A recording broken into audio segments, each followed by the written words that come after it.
Hey gang, how's it going? This is Ed Evans. I promised you that I would take a video of before and after the boat rebuild. I started pulling stuff off the boat, and Miss Butterflies and Sunshine grabbed me and said, look, you promised everybody a before and after.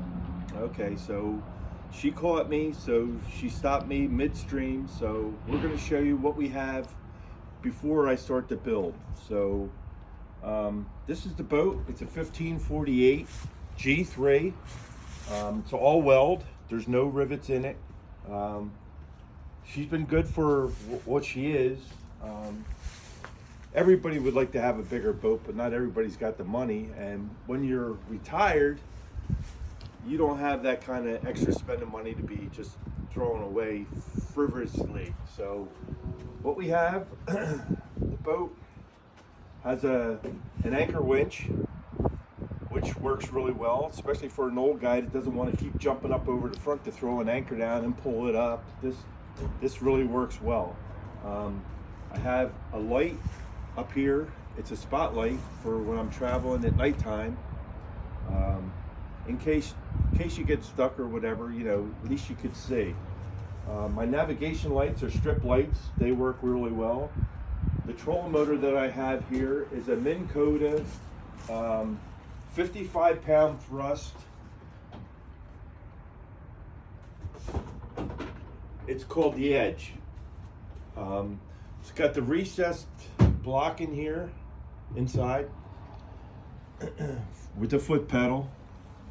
This has no spot lock or anything like that on it, so it's a cheaper model, but that's what came with the boat when I got it, so I can't really complain. I did put the recessed block in there for the foot pedal. I built this, that's out of stainless. I built this other plate because I moved the seat back, in which I put my pole here for my camera. The camera mount is super sturdy. You won't have to worry about losing your phone off of this mount that I have. It's really good. The box that's over here under the trolling motor, I built that. That's out of stainless also. I don't do welding, so I had a buddy at work. He did all the welding for me. Yeah, coming back, this is the floor that I put in the beginning. I'm going to pull some spots up and I'm going to show you exactly what I'm dealing with here. This is nasty. Look at it. I had mold under there on the plywood. Under here is foam in between the ribs. All this is coming out. I have new decking material that I'm going to be putting down, and I bought 5 boards, 5 12-footers, and I have to cut them in half.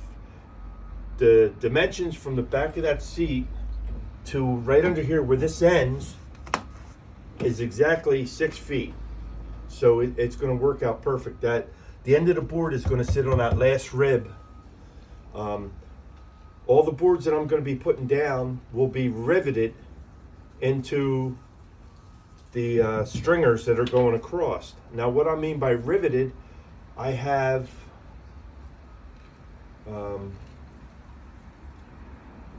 they're actually tapped rivets, and I could show you a couple of them.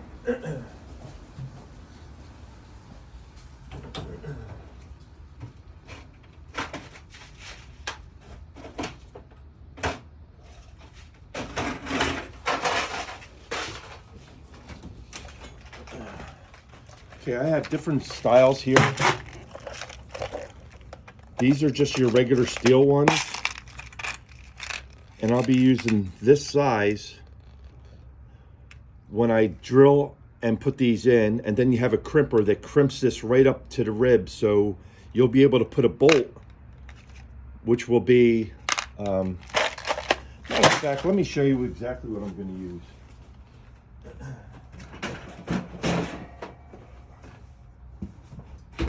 Don't mind the mess.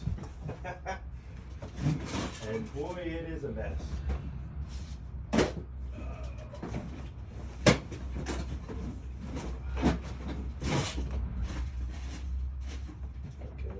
back here.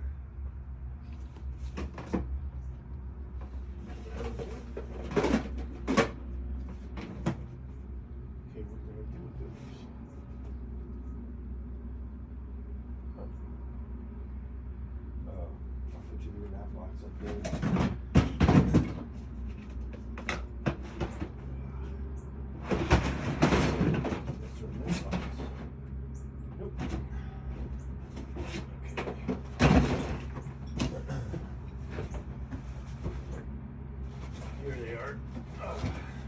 All right, I found them. Like I said, don't mind my mess. It's just started. This is everything that I actually pulled out of the boat I just threw up there. I'm usually a little more organized than this, but these are the exact ones that I'm going to be using. So what I was saying is, this gets crimped in.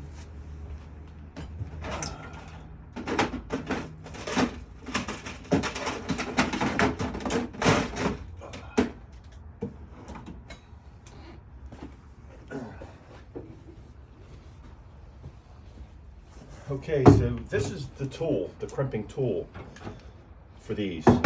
So you would take this out. Of course, you would lay your boards down where you want them, and you would mark them and drill a little pilot hole. And then you would want to drill the hole the size of this thread here into your board. And then you want to countersink so the head of your bolt is recessed underneath the floor, so you don't have bolts sticking up out of the top, tripping over them and stuff like that. But these, they'll go into the ribs all the way down to the collar, and then this tool gets screwed on.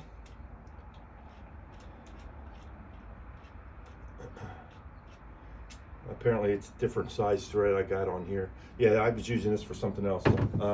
But you have different size threads for this too, for the tool. And what happens is you take it all the way up. As you can see, this is up high, and when you pull it down, that crimps this real tight up against that collar right into the joists that are going across the stringers. So if I ever need to take the floor up, all I have to do is back this screw out, because the screw's going to take the wood all the way down. Well, it's not even wood, it's laminate flooring. It's 1 inch thick. It's not going to flex, it's not going to bend. I don't need anything under the stringers, which I'm not putting anything. I'm not putting any more foam in there. This foam that I have in there is actually insulation for house walls. Well, because of all the water, the rain, the James River, when the water was just coming in the boat, that's waterlogged. So this floor is actually heavier than what it needs to be. So with these new boards that I'm going to be putting in with these, it will have free flow underneath. It's got channels through it, so the water can just go back to the bilge pump, which I'll show you in a little bit. Yeah, so if I ever need to take the floor out again, I'll be just taking this bolt out, and these boards will just come right up, and I could just set them aside and work on whatever I have to. I don't think I'd ever have to take the floor apart, but you never know. You might want to run some extra wiring or something. But with the wiring situation, you can see this double wire right here. That was an after fact. Before I got the winch for the anchor, I already ran all my wires, and they're tin wires. Everything's marine grade in here. I didn't shoot any corners, make anything shady. So when I redo the boat and I take all this apart, I'm taking all the wiring out of the boat, going to redo it. I'm still going to use these conduits that are in underneath of this one. You can actually see it on that side, the conduit, which is just black conduit. It's inside the wall, and the only wires it's running through there is to the trolling motor, and it goes back to the trolling motor battery, which sits in that compartment over there, which I'll show you in a little bit. Yeah, you can see how nasty this floor is, and I'm not kidding you when I tell you I had mushrooms growing under this thing. Look at it. It's rotted wood. Look at it. It's just peeling apart. This is all mold, so it's just nasty from the word go. This box that I built is for my electronics. My electronics sits here. Over here is my switch panel, and as you can see, I have 6 switches on it, and I also have the gauge to let me know how many volts that I have running from my battery, because that's my starting battery there. Um, I'm gonna cut this down. This is actually gonna be from the floor up. So I'm losing, I'd say 6 inches of this box, at least maybe 7. So from here over, this will be gone. So that's gonna give more room. And the reason why I'm doing this is when I have 2 people in the boat, when I originally set this up, I set it up for me and me only. It was a one-man vessel at the time, but now that I have a lot of people wanting to go fishing with me all the time, it's time that, space is a big thing when you have a couple of people on your boat. Dustin and Jeff can both tell you, we had 3 guys in here, and Dustin and Jeff Beal are not little guys by any means. Dustin and I are about the same size. Jeff might be a little smaller, but you're talking, we had this thing over capacity. It's rated for 4 people or 475 pounds. And I'm sure, I'm 240 by myself and I'm 6'1". I'm sure Dustin's probably maybe 6'2", 6'3". And I'm sure he's probably about my weight. Jeff is just a little shorter. He might be about, if I had to guess, I'd say almost 6 foot. Jeff would be height-wise. And again, we're 3 big guys, and we were in this thing on the James River, and we got soaked coming back because we had the wind going against the current. The current was coming in, the wind was coming out, the splashing was coming over. We were all getting soaked. Those 2 guys didn't know it, but I had the bilge pump running the whole time, which was continuously just dumping water out of the back of the boat. They had no clue, but I didn't want to scare them either and tell them, grab a life jacket because this thing might be going down. But we made it, and so this box will be cut in half. The switch panel, I have to change it up. This is for six switch rockers that are on here, and the gauge for your voltage from your battery. So what I'm going to do,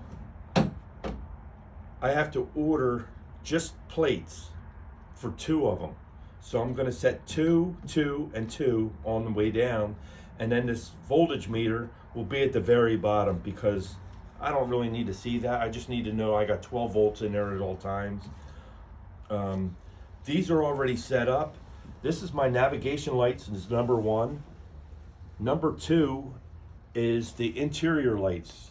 I have indirect lighting that comes up from under the rails and it glows green in the boat. Number 3 is the spotlight on the front of the boat. Number 4 is the accessory button, which runs my electronics. I could shut this on or off just by that switch. Number 5 is the bilge pump. And the bilge pump is 2,000 gallons an hour. That white thing right there. That's the bilge pump. That's 2,000 gallons per hour.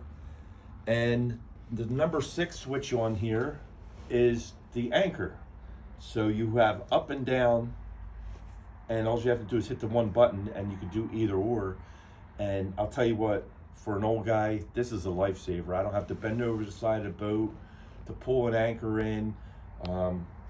Never had one get stuck. I use Ritchie anchors. I can show you them in a little bit as to what I use. But yeah, my Helix 9 went right on here and got plugged in. And I was playing around and I hooked up another one here. I had the Helix 10 here because I was networking them just to see how they worked. And I'll tell you what, that network system is really cool because you can watch on either screen. And what I did with the one screen, I would have the down imaging and I would have the side imaging running at the same time on one, and then on the other one I would have the mapping and just a regular 2D sonar so you could just see the bottom. But to those two working together, linked together like that, I thought that was really impressive. But I'm changing it up because the way that I fish, I don't really need that. That's overkill. That's just play toys. And what I'm doing The rack that I built for my rod holders, which you can see are loaded with bugs because I fish at nighttime, and like I said, the boat hasn't been washed since I put it together. This switch here operates the black lights that are behind this channel, this aluminum channel here, which illuminates the rods from underneath. There's 5 strips of black lights that run across the back of this, which we'll show you in a little bit.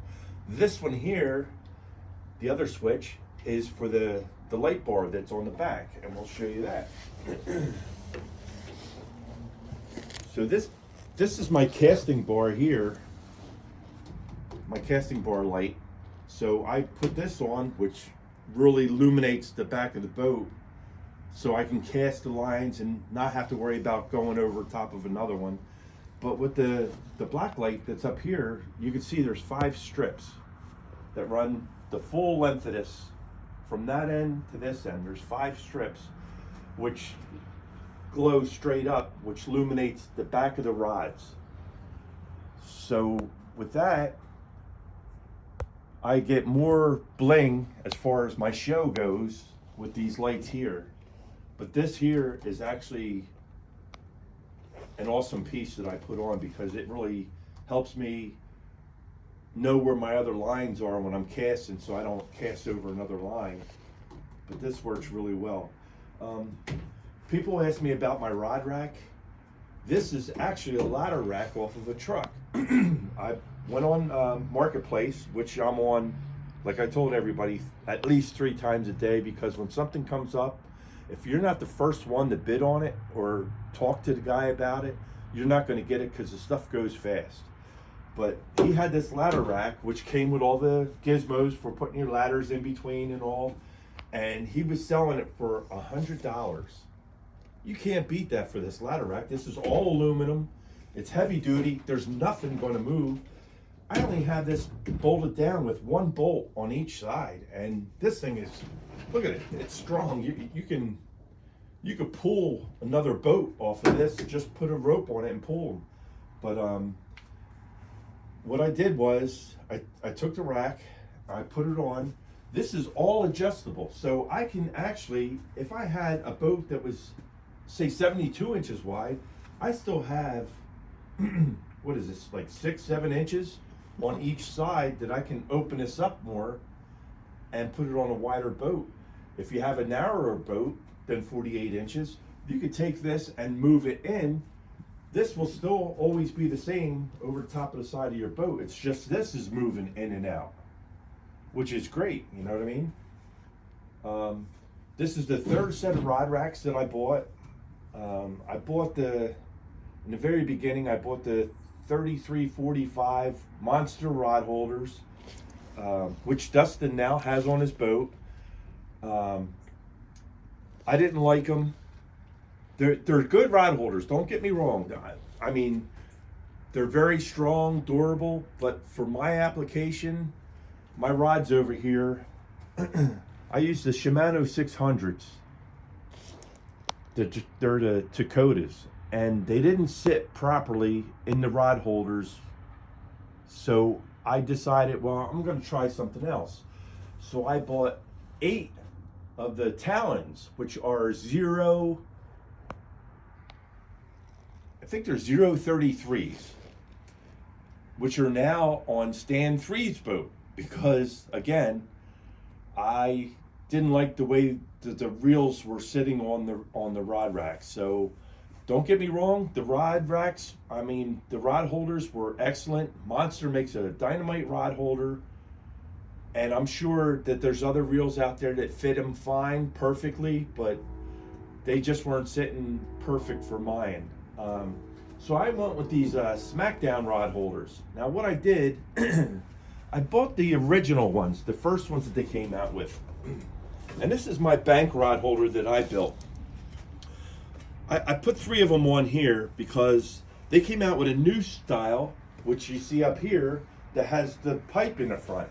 You can set your rod straight up on there if you'd like, you know, for traveling and stuff like that, which I thought was an awesome idea. So I had 6 of these. I have 1 on a shelf over here. I got 2 extra ones on the side of my boat. and I have these three. So there's 6 of them that I have.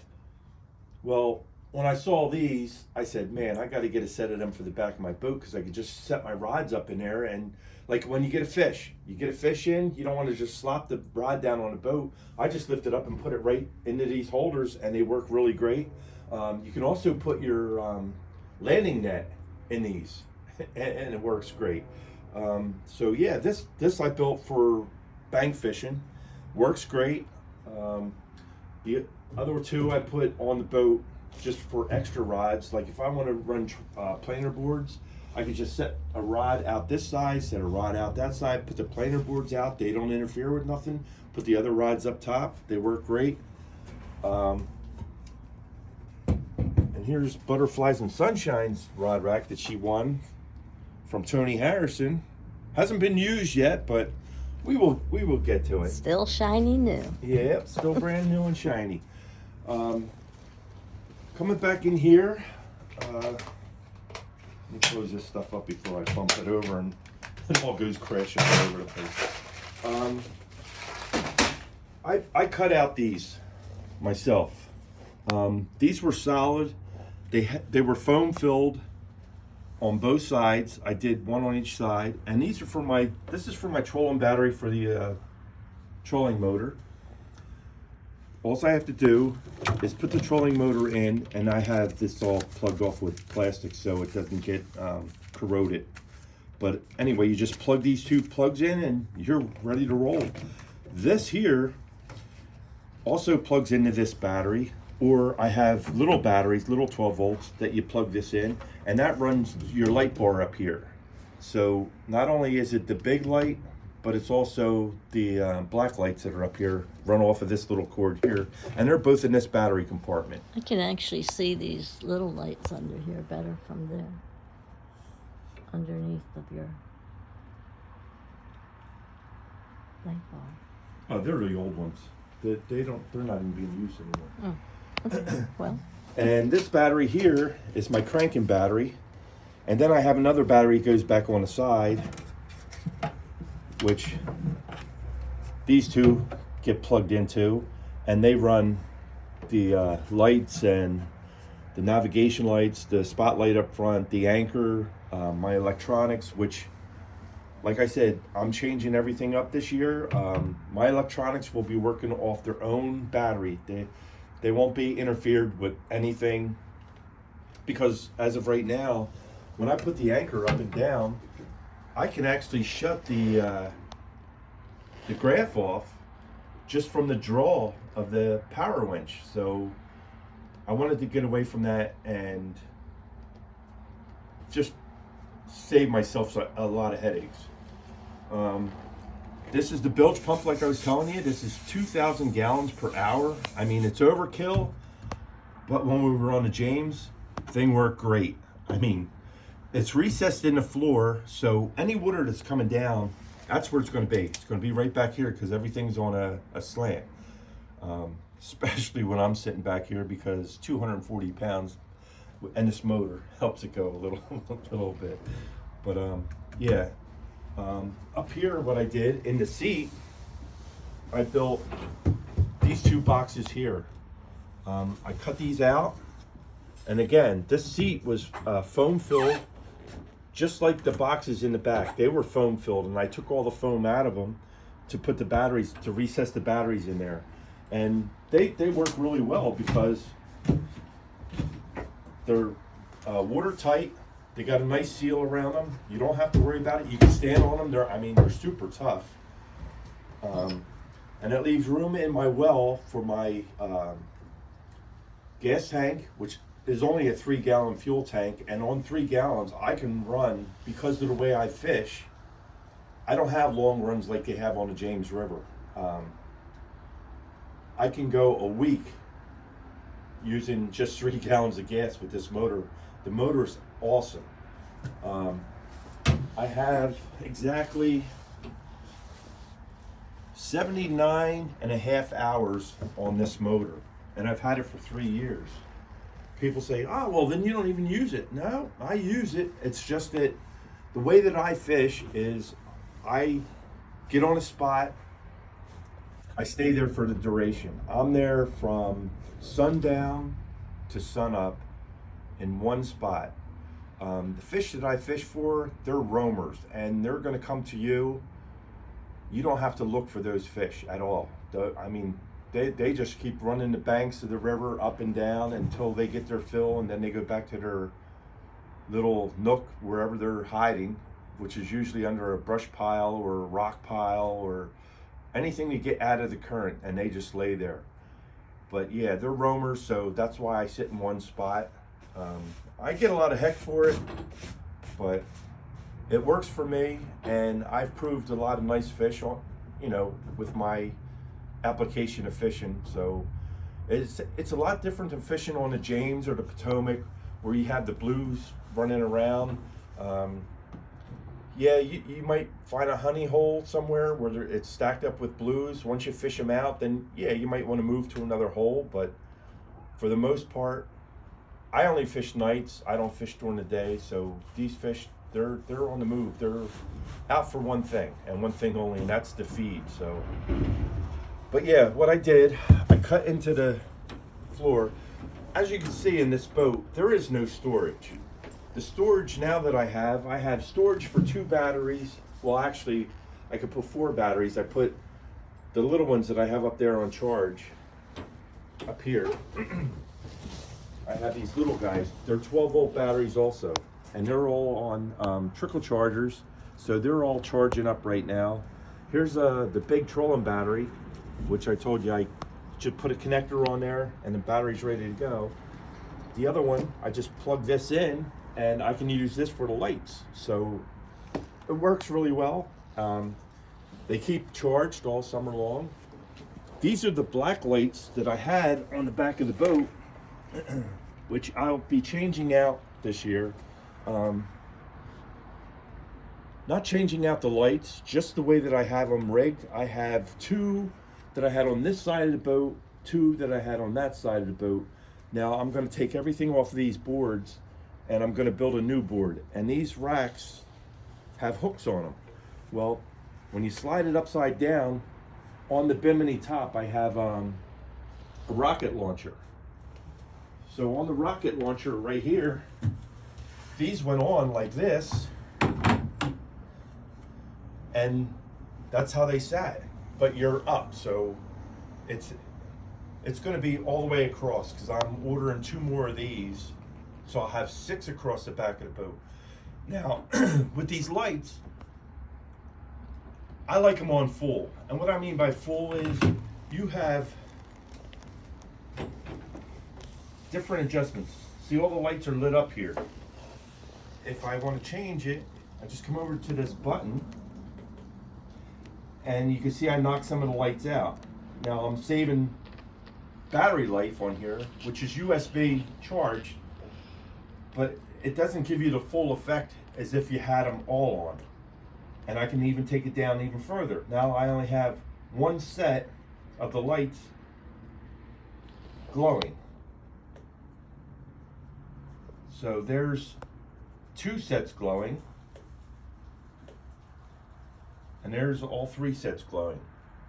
I don't know if you could really see that or not. It's pretty bright in here. No, you can. And black lights are pretty hard to see during the daytime anyway.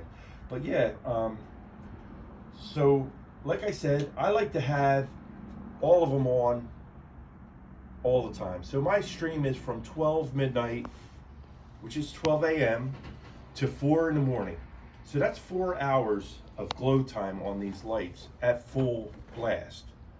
They actually last a little longer than that, but that's what they're rated for, 4 hours. If you turn it down to like the next set, you might get 4.5 hours. I think on low, they're good for 6 hours. So I don't put them on low at all. I just leave them full blast. And what I do on my show is I run 2. One on this side of the boat, one on that side of the boat, plus my light bar behind here. And it illuminates the rods pretty good. But then when I go over to Hog Leg Show, I add the other 2 lights, plus these lights that are still running from the power that they have in them, and I get a a brighter stream than what I had with mine, because I only had the one set plus the bar going. Now I have both sets going and the bar going, and it was a lot brighter. But now, this year coming, I'll have 6 of them. So what I'll do, I'll run 2 of them on my show on one side, 2 on the other side. They'll be running. I'll still have 2 spare ones. So when Hog Leg Show comes on, these 2 will still be running until they deplete themselves. So I'll have 4 of them that will be running till they deplete themselves. But the 2 that I saved for Hog Leg Show will really, in the beginning of his show, I mean, this thing is going to really pop. And those rods, man, I love them. I love the green. That's actually my theme, if you think about it. You know, I love the green. It's just me. But, and you can see I had the monster rod holder sticker there.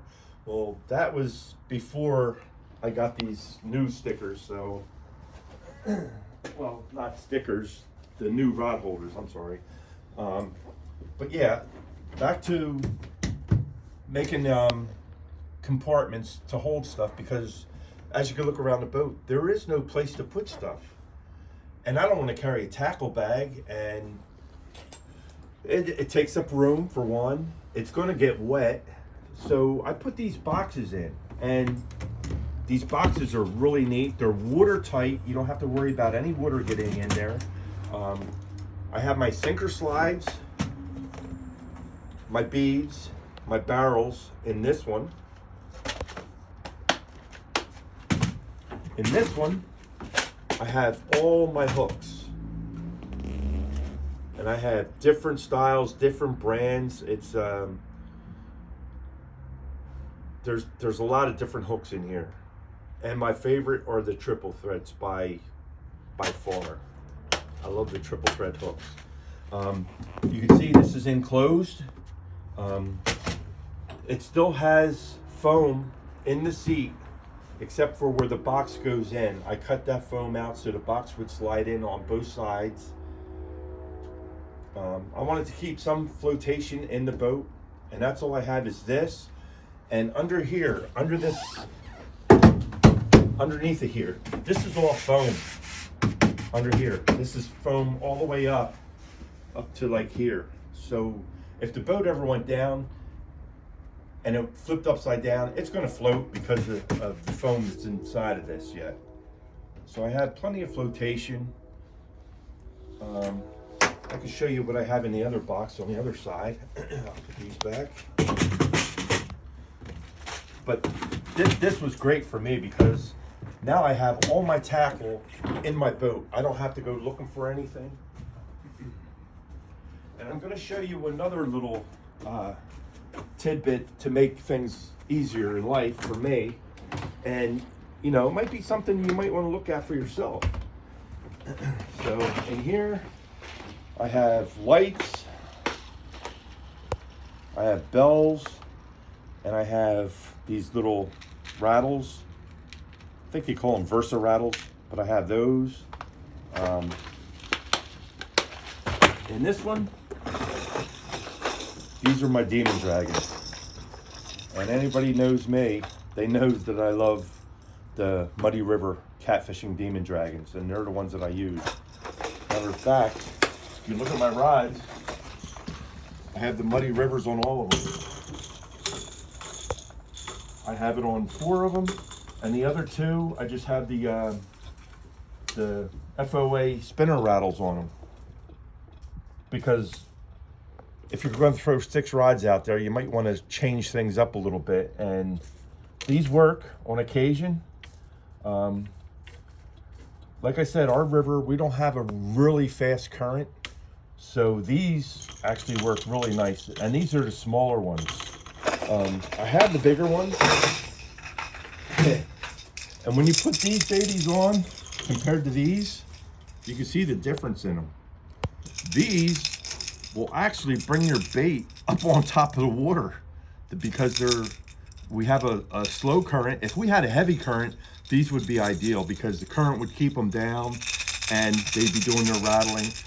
but the slow current that we have, these smaller ones actually work better for my application. And everything is Sandy Cooper rig, you know, that's how I like to fish. Even with the spinner rattles from FOA, I have them Sandy Cooper rig. I like to fish with my bail open and the clicker on. So when the fish run, well, everybody knows, hey, that's Ed Evans. So that's what I use. I use the Hellcat rods. I use the Shimano Dakota reels, the 600s. These are all my boat rods. These three up here are my Hellcats. They're the 7.6 also. All of them are medium heavy, but these are for the bank. Like when Jeff and I go down on the Potomac, I have 30-pound main line on these for casting them. But down here I have 50-pound main line on these. Yeah, it works well. I take these three rods along with the rod holder that I made. It holds my three rods in there. In Pennsylvania, we're only allowed 3 rods per person. So when we travel with 3 rods anyways, because most places, like on the Potomac River, you can use 3 rods with no problem, and you know, that's just what we do. But yeah, as far as the changes that I'm making on the boat, like you see, I'm going to be ripping the floor up. And these are from Daryl. There's some pre-tied rigs that I won from him. They actually work good.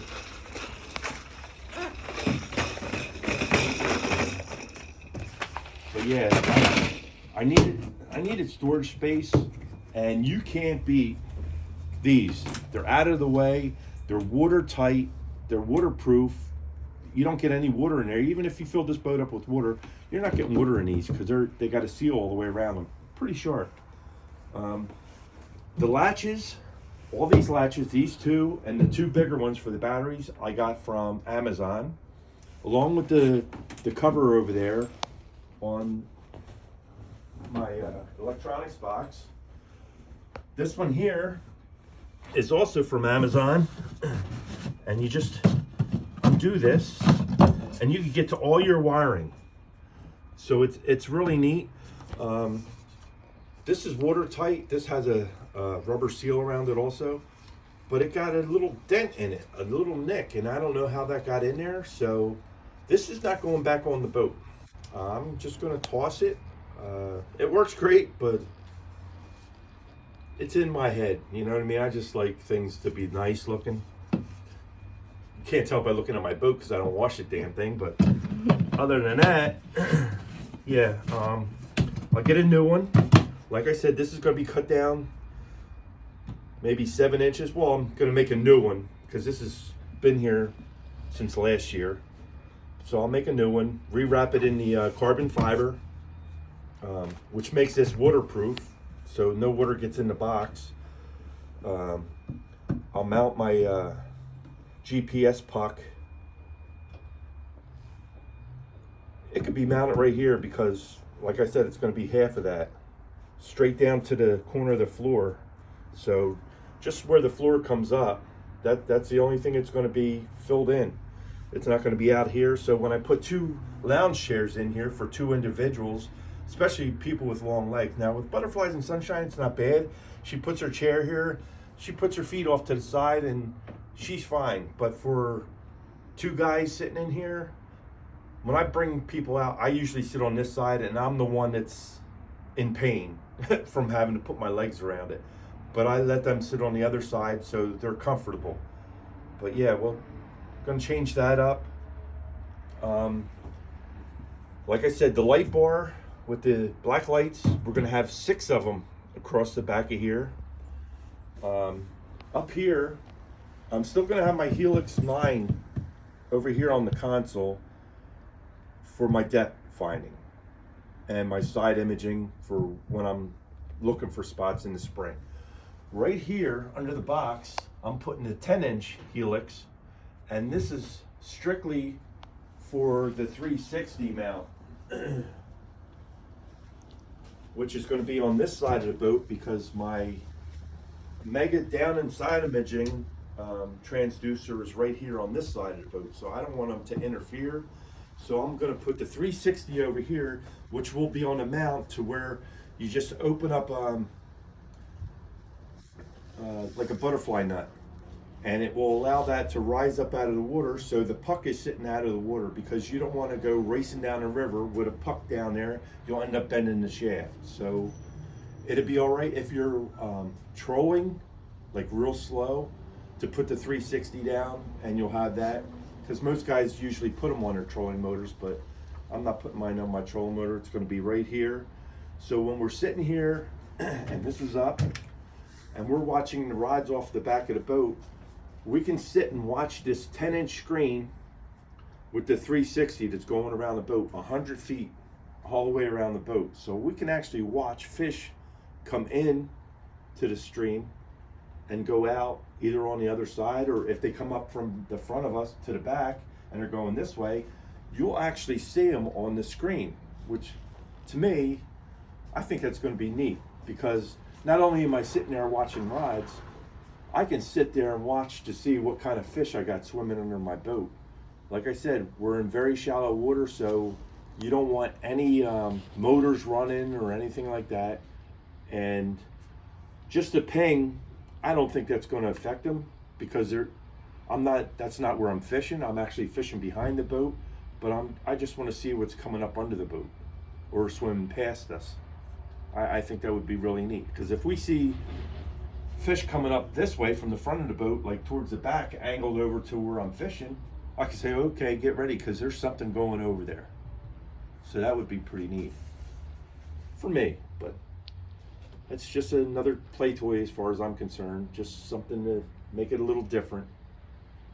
Like I said, in the early spring, when I'm just trolling maybe at 2 and 3 miles an hour up the river with my side imaging on, I can leave that on and just have that running, but I'm not going to see anything on it, because when you go over these fish in shallow water, they disperse. They don't want nothing to do with that noise, so you won't see any fish on there at that time. But when you're sitting there still and nothing's running, that's when you would see that 360 working, and any fish that are in the area coming through it, you'll see them.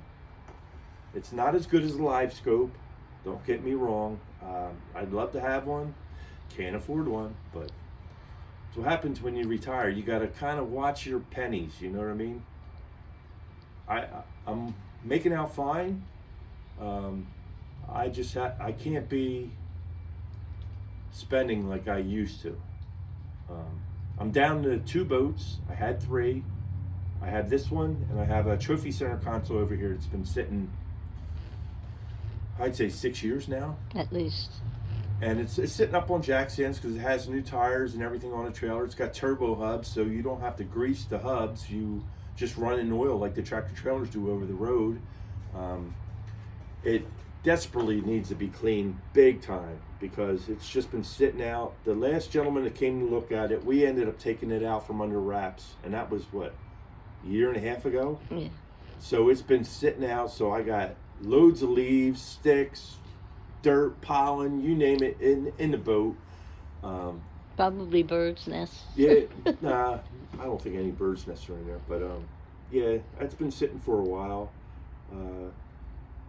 Got rid of the Jaguar. I had to get a new truck because the frame on my truck rotted, so that's sitting on the side of the garage. I'm trying to get somebody to buy that. I did buy a Harley. That's sitting over in the other garage. Yeah, so that's pretty much it. So what you see going on right now, what I just started doing, I took everything out of the boat. So there's nothing in the boat that could be moved. So I'll start ripping the floor out. I already took the mat that I had down here under the gas tank, because I wanted to make the floor quiet. But after finding out, with only a year of what this rubber stuff does to your floor, yeah, we're not doing that anymore. So this material that I bought is really nice stuff. It's totally waterproof. Water can't get absorbed into it or anything because it's solid material. So it's only 1 inch thick, but you figure if you're running 6 foot long across these stringers and it's bolted right to them, it's going to be sound. And it has like a anti-slip floor, like the top of it. It has like grain. It's grainy, so you won't have to worry about slipping when you get slime and stuff in the boat. So that's going to be a plus. Oh, there's another thing I'm doing. The top of this bench seat back here, this will be like this material here. This is like a sandpaper, and all it is sticky. Well, it's good for steps and stuff like that. So that will be across the whole back of here, because when I stand up on this at nighttime and you get the dew from, you know, coming down, that gets totally wet. This gets totally wet. And with the fish that you bring in, you set them up there on a sling, slime gets on here. Well, you can see it. Slime gets on here and it gets really slick. Don Johnson was with me two weeks ago, and he almost went down a couple times. I almost went down once, and it's because of the slime on here. So we're going to put that stuff down on here so I have sure footing, so I won't have to worry about that anymore. Yeah, it's going to be, the box is going to be changed. The electronics up there is going to be changed. This is still going to be the 9 over here. The 10 is going to be up there, but this box is going to be cut down half. The new floor, the new lights. We'll have a nicer show this year. I'm not taking credit for any of the light show. Chunky is where I got the idea about the bling bling, and I thought that was really sharp. Now, Chunky started it before these rods even came out for glowing. Chunky was making his own rods out of rods that were pre-existing from other companies, but he was using like glow tapes and neon tapes and stuff like that, which was a great idea. I mean, his rods have really got around. There's people that have his rods. I think Jody might have one. I know Catfish Curtis has one of Chunky's rods. So yeah, they've got around and they're still using them. So, but I like the whole concept of sitting back in the dark, watching these glowing rods. I mean, they really, it doesn't do it justice on TV when you watch it. But if you were sitting there watching it from my seat where I sit, watching these rods, I mean, they just pop. I mean, they're glowing. And it's really nice to actually watch it go. You start seeing it take down. Then you get up and you crank down on them. But when I fish the James, I don't use the clicker because their current's a lot stronger, and the current alone will pull the drag off the reels. So when we fish the Potomac and the James River, I leave everything locked down like they do when they're fishing down there, and all you see is that massive takedown, like the rod just wants to go down and hit the water. That's when you know you have a nice fish on. But yeah, I just wanted to show everybody basically what's going to happen this off season. As you can see, I started ripping the bottom out of the boat, and this is, look at this, it's just falling apart. So just rip all this out. Here's the foam that's underneath. This is like water soaked. So a lot of weight that you don't need. Look at that, there's water under it yet. So yeah, we'll get it done. The next time you see the boat, it will be reconstructed. I'll have the new floor down, the new console down. I'll be able to show you my camera mount that I made for last year, which worked fabulous. I mean, you want, I can show you right now. You want to see Why that? don't you do another whole video for that? And you can tell people how more detail. Okay. Because you're already almost at an hour. At what? At an hour. Okay. All right. With that being said, we're gonna let everybody take off. I'm gonna take off. I'm gonna start ripping this floor out. Well, that's how I knew you were doing it. I saw that piece in the trash when I put my trash in, and I'm there like, wait a minute. Yeah. No, I wasn't gonna. I forgot all about running a camera, and it's hard to run a camera by yourself and walk around and do things. Right. But being that I have butterflies on the other side of the camera, running the camera for me, All you had to do was call. that kind of works. But yeah, you can see the water just laying in here. So that's all extra weight that I don't need. You know what I mean? So once I put the floor down, because these have ribs underneath of the joists, so the water can go right to the back of the boat and out the bilge pump. Well, I can open up the plug too and just let the water out the back, but put a bucket under it, jack the front way up, let all the water just run down. But yeah, I'll tear the floor out, I'll tear this box out. Fire extinguisher will no longer be mounted here. I'll probably mount it back there in the very back of the boat. Oh, I did say I was going to show you some other things.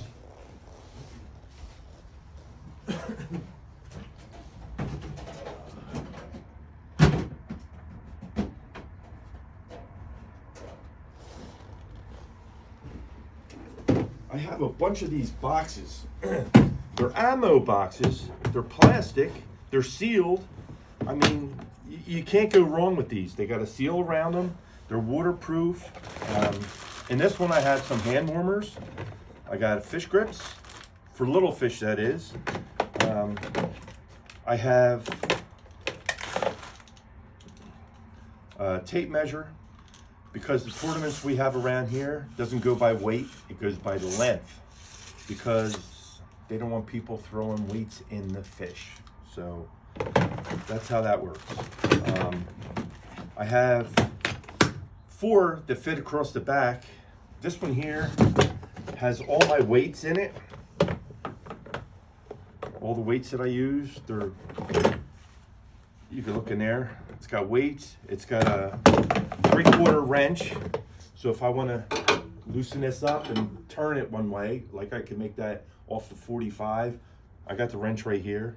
Tilt the box again. What's that? Tilt the box again. I'm going to zoom in on it. There we go. Got a bunch of weights in there. Yep.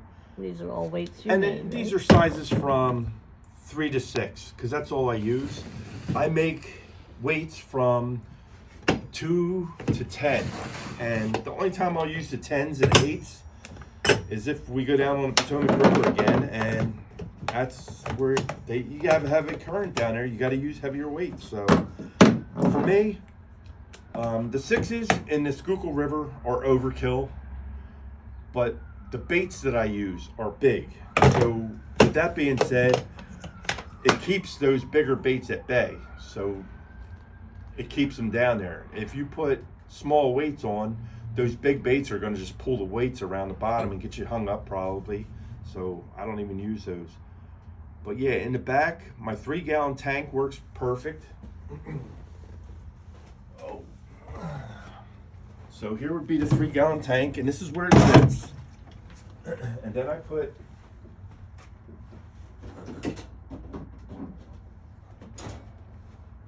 four of these Plano ammo boxes in here. Now the one has my thermocells, and if you never use thermocells, these things are awesome in the summertime when you have the mosquitoes, because nothing worse than sitting there with a bunch of mosquitoes buzzing around your head, biting you all night long. And 4 of these fit across the back perfectly. Look at that. So you have storage right here. I have the storage for the batteries. I have the storage for my tackle up front. So I don't need to put junk all over my boat. The boat is not a big boat. It's 1548, like I said. It's a G3. Yeah, if you start putting stuff all over the floor, it's a trip hazard. The sides aren't real high. Somebody's going over the side, and it's not going to be me.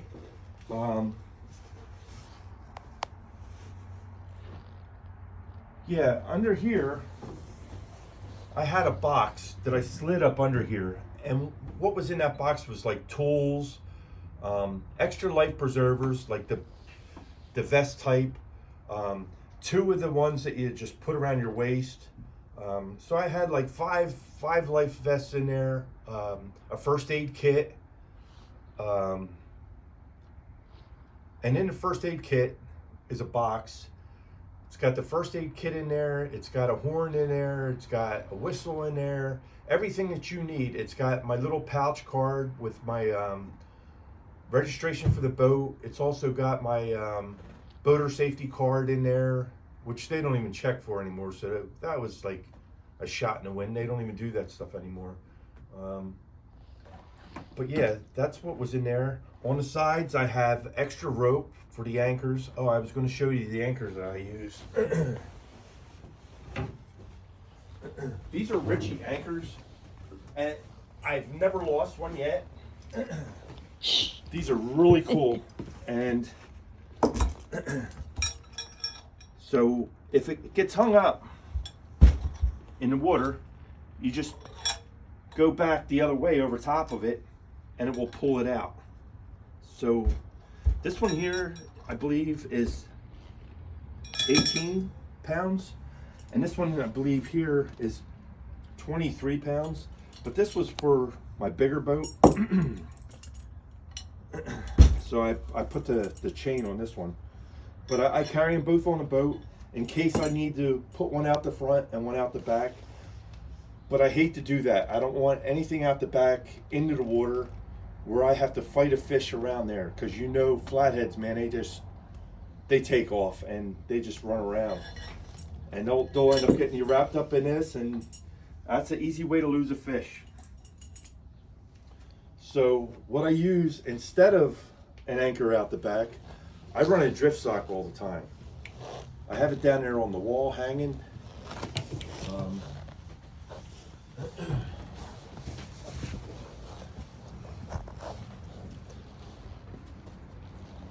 There's the drift sock. This is actually small. I'd like to get a bigger one. I was promised the bigger one, but I never got it. So, but this is the one that I use right now. They work great. I mean, they keep the back end of the boat straight. Granted, if you get a lot of heavy wind, it could still blow you around a little bit. It's not like being anchored, but for the most part, as long as the current's coming down, it will keep the back of the boat pretty much straight. So that's my drift sock. But I definitely want to get a bigger one. This is the net that I use. This is actually a salmon net. I got it dirt cheap off of Marketplace. I had another one similar to this. I gave it to Sean from Team Snag and Whiskers for his boat, because Jeff and I had bought Team Snag and Whiskers one. I think it's done. Okay. So Okay, you didn't get to sign off. It stopped at 59:13. So, oh, it's going again. So sign off. So with all that being said, we'll talk to you all later. And thanks for stopping in.